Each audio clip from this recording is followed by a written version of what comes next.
Sveiki, mano brangieji.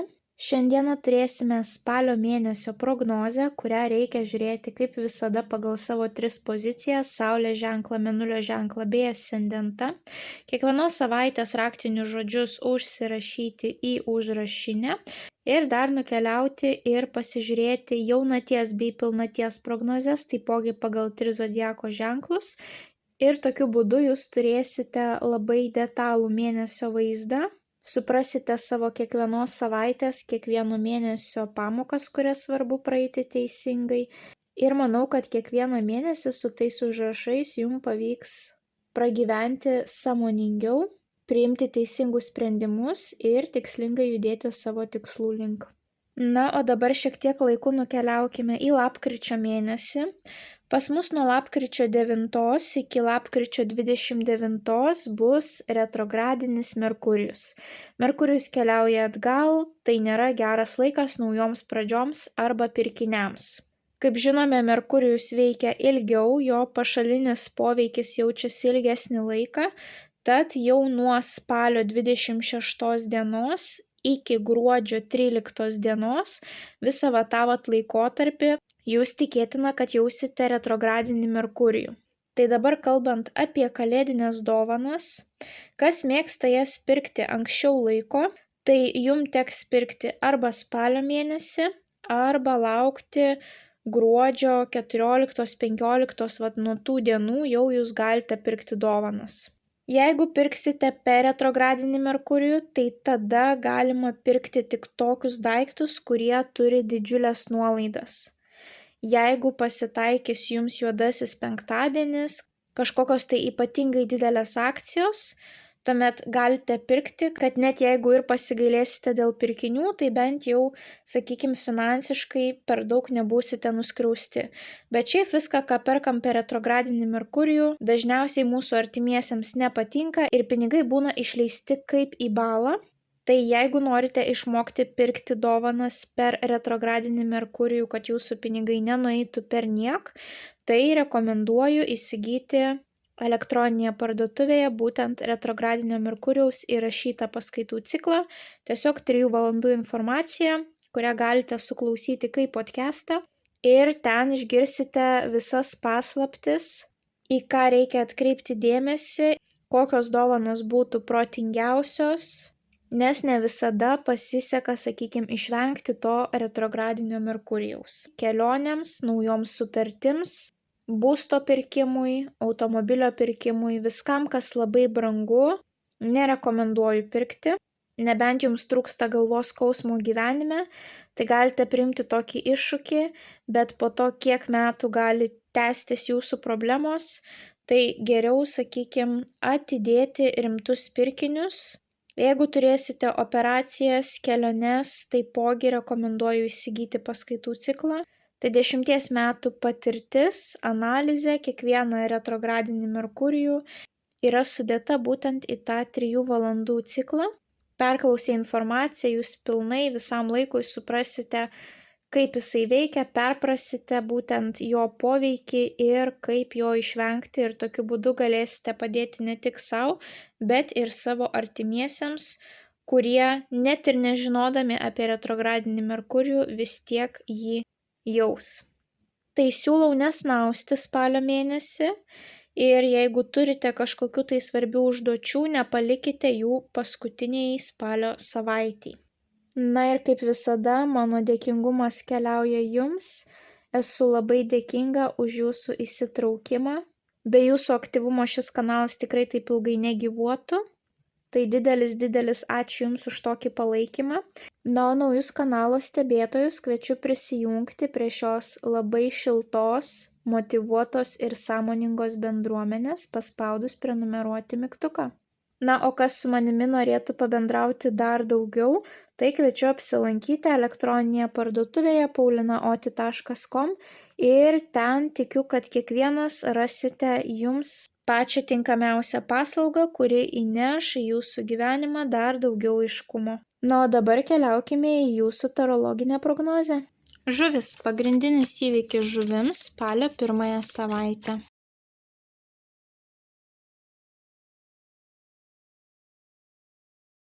Vienas patarimas žuvims apie jų spalio mėnesį. Bei viena mėnulio žinutė žuvims apie jų spalį.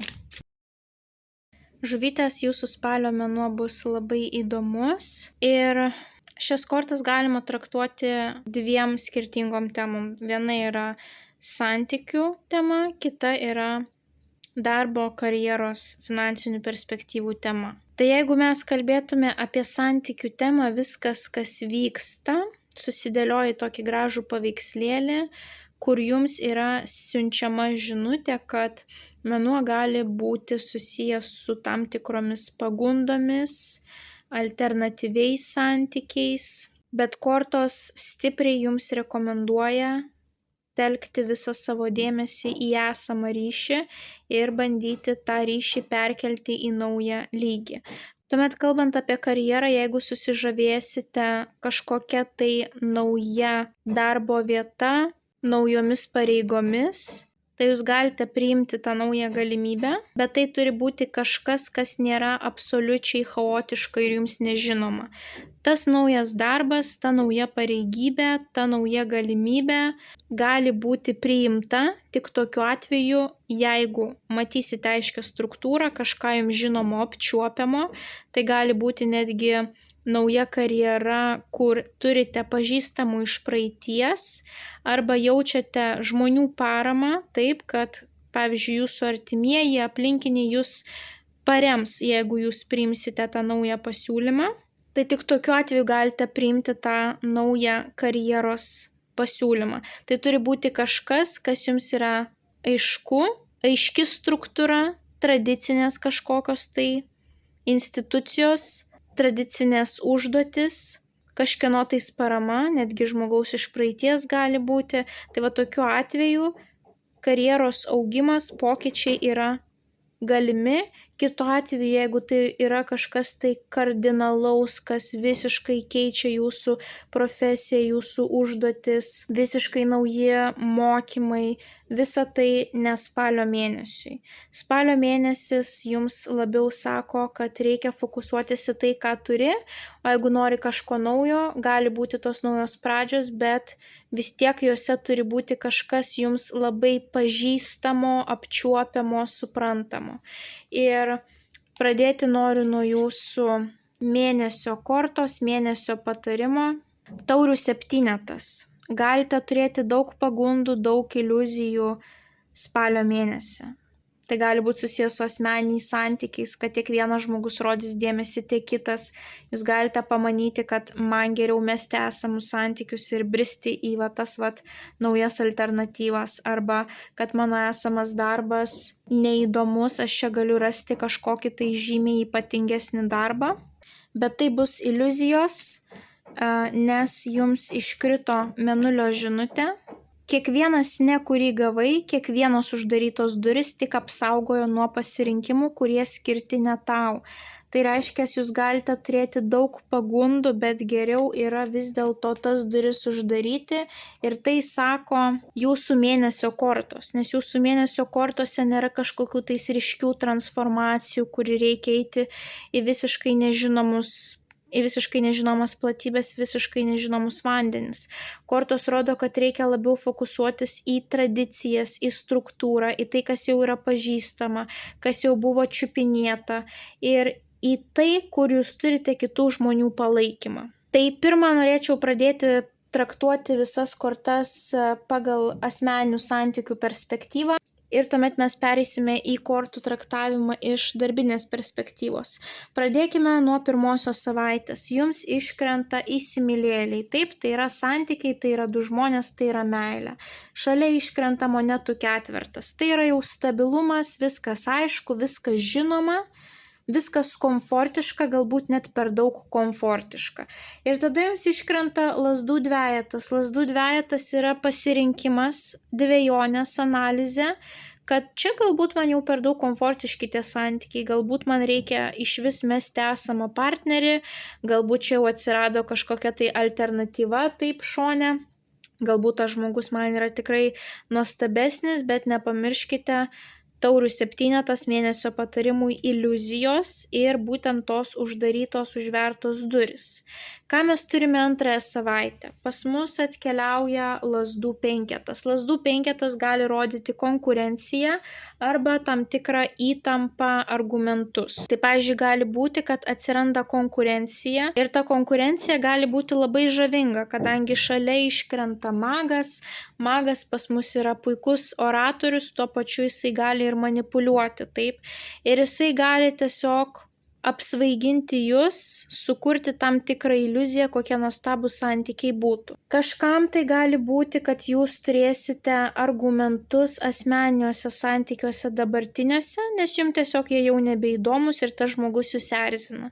Tokiu atveju magas šalia lazdų penketo sako, kad spręskite problemą. Kiekvienas konfliktas turi virsti tam tikrų sprendimų, kad jūs daugiau neturėtumėte to pykčio. Pažiūrėkite, kokios yra perspektyvos tame pyktyje, kokios yra pagrindinės pykčio priežastis. Galbūt jums tiesiog trūksta romantiško laiko kartu, galbūt jūs nebeturite bendrų tikslų ar kažkokių tais bendrų užsiėmimų veiklų, taip. Mąstykite, kaip jūs galite atgaivinti tos santykius. Ir šalia jums iškrenta lazdų dama. Lazdų dama gali būti ugnies stichijos moteris, avinas, liūtas, šaulys, jinai kažkaip gali būti tai įsipynusi. Ar tai šeimos narys, mama, kuri gali duoti jums tam tikrą patarimą. Ar tai yra būtent tas trečiasis žmogus santykiuose, taip, dama, kuri gali tiesiog apsvaiginti ir suteikti tokią iliuziją, kad su ją santykiai būtų nuostabesni, taip. Ir čia ta tokia savaitė, kur arba įtampa, arba vidinis sąmyšis, arba konfliktai namuose, arba konkurencija, nes yra ne vienas žmogus norintis santykių su jumis. Bet trečioji savaitė jums kalba apie tai, kad reikia likti prie to, kas yra pastovu, kas yra seno, kas yra žinomo ir mąstyti, kaip tos santykius perkelti į kitą lygį.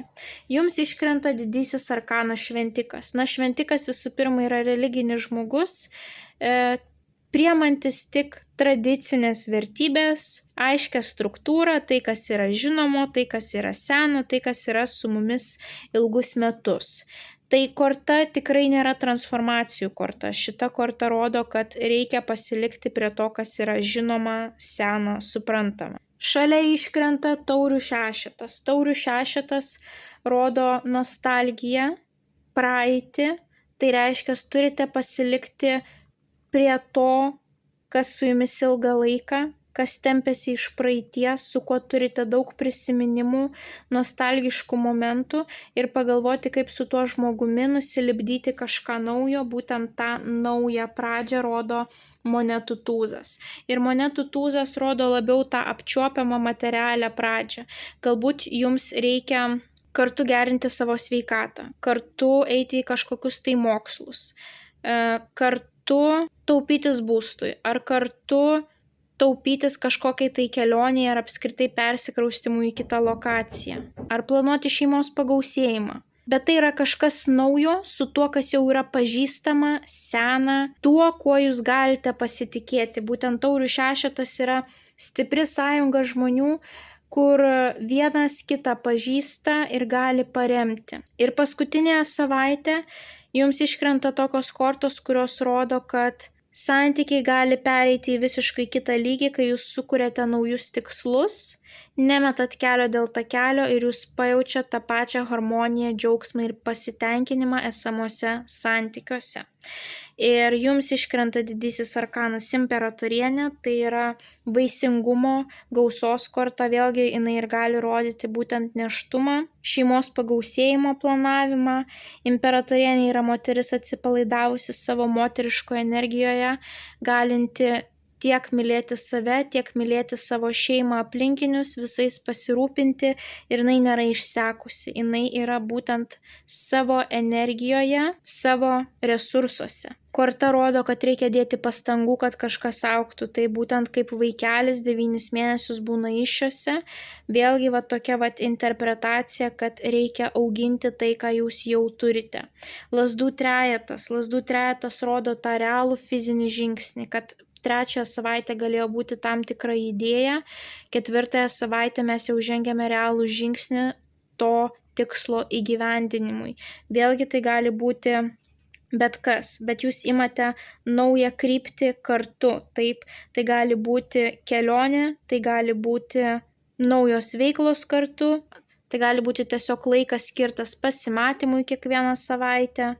Yra tam tikri veiksmai, taip, ne tik planai galvoje, bet ir veiksmai. Ir tuo pačiu jums dar iškrenta monetų riteris. Monetų riteris yra pats lėčiausias, bet jisai turi labai didžiulės perspektyvas. Jisai rodo, kad užtikrintai kasdieną po mažą žingsnelį ženkite savo tikslų link ir jūsų laukia labai sėkmingos perspektyvos ateityje. Nekeliaukite, nebriskite į tuos naujus vandenynus, kur tiesiog atsirado aistra. Šita korta rodo jau laiko patikrintus santykius, nes tai yra žemės energetika, tai yra kažkas stabilaus, kas jau su jumis ilgą laiką. Tai yra kažkas apčiuopiamo, tai yra kažkas žinomo, tai yra kažkas patikimo, ramaus, kad ir kas be nutiktų, tu gali remtis į tą žmogų ir į tuos santykius. Tai susigalvokite naujų tikslų esamuose santykiuose, kad tie santykiai išeitų iš tos neįdomios komforto būsenos ir jūs pamatysite, kaip tie santykiai atgimsta. Dabar kalbant, traktuojant visas šitas kortas iš darbo perspektyvos, karjeros, profesijos, mokslų perspektyvos, ką mes čia matome? Yra pas jūs stabilumas pirmąją savaitę, taip, kažkas jau uždirbta per gyvenimą. Statusas, karjera, santaupos, galbūt nuosavo turto yra, kažkas aišku, kažkas, kas jums yra komfortiška. Yra tam tikras ryšys, galbūt geras ryšys su kolegomis, geras ryšys su darbdaviu, geras ryšys su žmonėmis, kurie yra aplink jūs. Bet tuo pačiu pas jūs atsiranda tos dvejonės. Galbūt man nusibodo, galbūt man reikia imti stverti kažką tais naujo, taip atnešti į savo gyvenimą. Įsimylėjėliai taipogi, kadangi yra dvynių korta, dviejų žmonių korta, jinai irgi gali rodyti svarbų pasirinkimą, kurį jums reikia priimti. Tai abi kortos rodo, kad atėjo laikas pasirinkti, ar aš pasilieku šitame komforte, ar aš noriu augti kažkur tais. Antrąją savaitę pas jūs gali būti, kad jūs, pavyzdžiui, ateinate į darbo pokalbį ir ten yra dar daugelis žmonių, kurie kandidatuoja į tą darbo vietą, taip, nes lazdų penketas konkurencijos korta. Bet jums sekasi, nes jūs esat magas, visų sričių specialistas, puikus oratorius, žmogus, mokantis įtikinti savo kalbą ir jūs galite turėti tą naują pradžią, taip. Galbūt jūsų nauja vadovė bus būtent ta lazdų dama avinas liūtas šaulys, moteris mokanti įsakinėti, moteris mėgstanti judėti, jinai yra labai aktyvi, nesvarbu, kad ir kiek metų pas ją entuziazmas tiesiog trykšta per kraštus. Tai galite turėti konkurenciją, bet jūs parodote viską, ką mokate, neabejokite savimi, magas yra visų galų meistras. Užtenka jam kompetencijos, žinių, patirties, informacijos, resursų, visko jam užtenka. Tai jeigu bus kažkokia konkurencija, eikite ir bandykite. Ir trečią savaitę jūs turite tą naują pradžią, nes mes turime monetų tūzą, taip, kažkokia tais perspektyvi nauja pradžia, kuri ateityje gali užaugti į finansinę sėkmę. Tai netgi gali būti, pavyzdžiui, atrinkimas į studijų programą tam tikrą, į kažkokius tai mokslus, taip. Ir būtent studijos yra tas dalykas, kuris mums suteikia ateityje perspektyvą uždirbti daugiau, taip. Arba, pavyzdžiui, jūs norite įkurti verslą toje srityje, kurioje jau yra daug konkurentų, taip, yra jau didelė konkurencija. Tai jeigu vis dėlto jūs norite ten įkurti tą verslą, ar naujos studijos, ar tiesiog darbo pokalbis, tai visa tai turi būti, kaip jau minėjau, pagal šventiką, tai turi būti aiški struktūra, tai turi būti kažkas tradicinio, tai turi būti jums kažkas suvokiamo, aiškaus, galbūt ką jūs darėte praeityje. Taurių šešetas gali rodyti, kad tai yra nauja pradžia, karjeros pradžia su žmogumi iš jūsų praeities. Arba jūs turėsite palaikymą, taip? Ar moralinį, ar finansinį palaikymą aplinkinių, tuomet jūs galite eiti tą linkme. Bet kažkas turi būti, vėlgi, pabrėžiu, tradiciško, aiškaus, sąžiningo, su aukšta morale, su aiškia struktūra. Tai neturi būti kažkas absoliučiai naujo, jums netikėto. Kortos būtent tokios naujos pradžios nerodo. Na ir tuomet vėlgi paskutinioji savaitė, imperatorienė, gausos korta, tai rodo ir tą finansinę gausą sėkmę, ir kūrybinę energetiką, sėkmingi kūrybiniai projektai, stabilumą tam tikrą, bet tuo pačiu tai yra lėto augimo korta, tiek imperatorienė, tiek monetų riteris. Monetų riteris vėlgi rodo, norite puikių finansinių rezultatų, taip, pas jūs pagaliau tie finansiniai reikalai pajuda iš to stagnacijos taško, taip. Jeigu mes čia turėjome monetų ketvertą, visiškai žmogus sėdi įsikabinęs tą pinigą ir nieko nedaro, čia mes jau matome, kad žmogus juda savo tikslų link, yra kažkoksai tai įsibėgėjimas, kad ir lėtas, nes finansiniai reikalai per vieną dieną milijonierium netapsi, taip, bet kad ir lėtas, bet yra tas augimas, vystimasis, judėjimas savo tikslų link, taip. Tai abi kortos, tiek imperatorienė, tiek monetų riteris rodo, kad jūs užtikrintai, lėtai, žingsnis po žingsnio eisite savo tikslų link. Ir lazdų trejetas per vidurį rodo, kad jūs pagaliau priėmėt sprendimą, kad taip, aš keičiu kryptį, aš išdrįstu, aš einu, aš bandau, kryptis jau nustatyta ir einu jos link. Taip, mes čia turėjome lazdų dvejetą, analizę tarp dviejų, o čia žmogus užtikrintai pakeitė šiek tiek trajektoriją ir juda užtikrintai į priekį tą linkme, bet daugiau jisai nekeičia tos trajektorijos. Tolumoje mato tikslą ir kad ir kas be nutiktų, jisai pasieks tą tikslą anksčiau ar vėliau, bet reikės pastangų, reikės kasdienių žingsnių ir tai jūs atves prie didžiulės sėkmės ir perspektyvos. Ir vėlgi jūsų mėnesio tas išbandymas, ta pamoka, taurių septynetas, suprasti, kas tikrai turi iš tiesų perspektyvą, o kas yra tik iliuzija. Ir kad suprasti, tai jums reikia įsigilinti į save.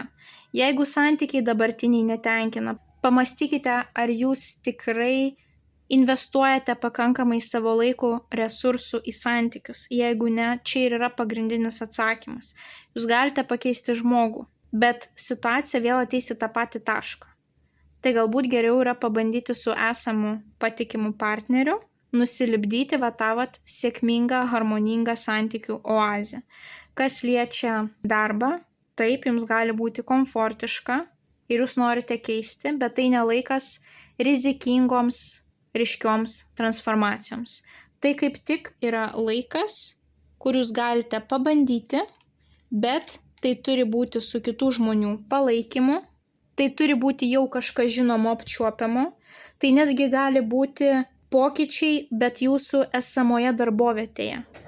Pavyzdžiui, jūs pasisiūlėte užimti kažkokias naujas pareigas, kurių galbūt iš vis jūsų darbovietėje net nėra, taip visiškai kažkas naujo, arba pasiūlysite pakoreguoti savo pareigas, nes jums trūksta, pavyzdžiui, kūrybinio elemento ir jūs norite daugiau kūrybiškumo, ar būti atsakingu už tai, už ką anksčiau nereikėjo būti atsakingu. Tai apskritai nuostabiausia būtų, kad jūs nemestumėt kelio dėl takelio, o pagalvotumėt, kaip esamą situaciją padaryti dar efektyvesnė, sėkmingesnė. Taip, investuoti dar daugiau savo laiko ir resursų į esamą situaciją ir ta situacija išaugs žymiai daugiau, negu jūs viską pradėtumėt nuo nulio. Bet jeigu jūs keisite darbą, jeigu atsiras tokia pagunda, toks pasiūlymas, tai priimkite tik tokį darbą, kuris yra jau jums žinomas, aiškus, apčiuopiamas, struktūruotas, galbūt su kažkieno tais parama, arba galite priimti tai, ką jums siūlo jūsų pažįstamas iš praeities. Tai tokiu atveju jūsų gyvenimas ten kardinaliai nesitransformuos, tiesiog įgaus naują, įdomesnį atspalvį, kad kažkas vystosi, kažkas vyksta, bet be didžiulio streso kiekio, nes vis tiek kažkas tai yra jau žinoma ir apčiuopiama. Gali būti netgi grįžimas į buvusią darbovietę irgi yra puikus metas būtent tokiem pokyčiam. Na ir priminimų jūsų mėnulio žinutė. Vėlgi mėnesis su daug iliuzijų, mėnesis, kur reikia suprasti, kas yra jūsų, o kas yra ne jūsų, taip. Ir jūsų mėnulio žinutė, kiekvienas ne, kurį gavai, kiekvienos uždarytos duris tik apsaugojo nuo pasirinkimų, kurie skirti ne tau. Tai jeigu kažkur durys susidarė, o jūs jau buvot patikėję kad tai yra jūsų kelias, tai padėkokite gyvenimui, likimui, Dievui, kad uždarė tas duris. Reiškia, ten jums geriau nebūtų. Ir nebegyvenkite toje iliuzijoje, taip? Nes visi mes žinome, kad tai, kas yra skirta mum, nuo mūsų niekada nepabėgs. O jeigu pabėgo, reiškia, nebuvo skirta mum. Tai toksai įdomus jūsų spalio mėnesis, žuvytės. Didžiausios jums sėkmės. Nepamirškite paspausti patinka mygtuko, komentare parašyti bent jau širdelę, pasidalinti prognozę su artimaisiais, kuriems ji galėtų būti aktuali. Na ir jeigu dar neužsiprenumeravote, tai skatinu užsiprenumeruoti kanalą, kad nepraleistumėte jums aktualių prognozių bei taptumėte šios labai šiltos ir motyvuotos bendruomenės dalimi. Ir taipogi kviečiu apsilankyti elektroninėje parduotuvėje paulinaoti.com ir išsirinkti jums pačią tinkamiausią paslaugą, kuri įneštų jūsų gyvenimą dar daugiau aiškumo. Na, o mes pasimatysime jūsų kitose prognozėse. Ate, ate.